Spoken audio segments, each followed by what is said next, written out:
Ayan, so isang magandang umaga mga Mars. So, nung Sunday, lalabas si Beautiful Rihanna. Ayan. Nagpabili siya ng bubble. And then, bumili kasi kami dito ng sapatos niya. So, ayan. Pinagalitan siya ng papa niya kasi nga bumaba siyang walang tsinelas. No? Ito kasi ang ating Rihanna, no, hindi mahilig magtsinelas. Gusto niya yung nakapaaba. Kaya minsan napapagalitan siya ng papa niya.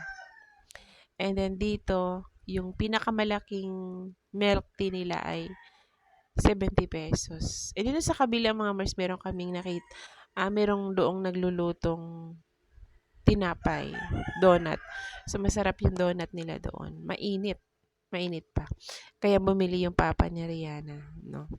So dito masarap kasi dito kapag Sunday. So yung magmeryenda ka sa tabi ng kalsada, so marami kang makikita. So ito yung palang binili kong sapatos ni Rihanna na ilang araw niya lang sinuot kasi masakit daw sa paa. Matigas kasi siya mga Mars, kaya masakit sa paa. So bumili na naman tayo ng panibago.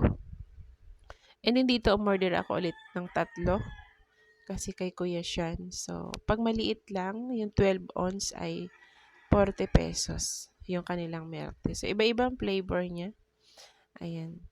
And then dito, no, so, masarap kapag Sunday, magkaroon talaga ng bonding. So, dito mga Mars, nakapagsimba na kami. So, kapag day off talaga, pinipilit kong magsimba kaming pamilya.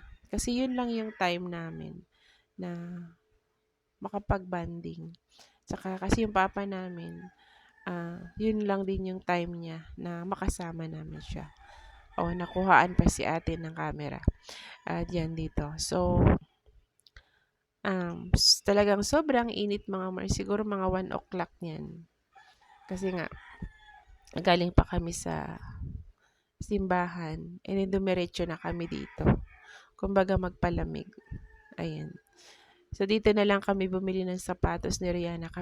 Kasi kapag sa mall kami bumili, marami na naman siyang makikita, no? Na talang mapapagastos ka na naman. So, mas okay dito at least hindi masyadong magastos. Kapag sa mall kasi, pag si Rihanna kasama mo, gagastos ka talaga. Ayan, si Beauty.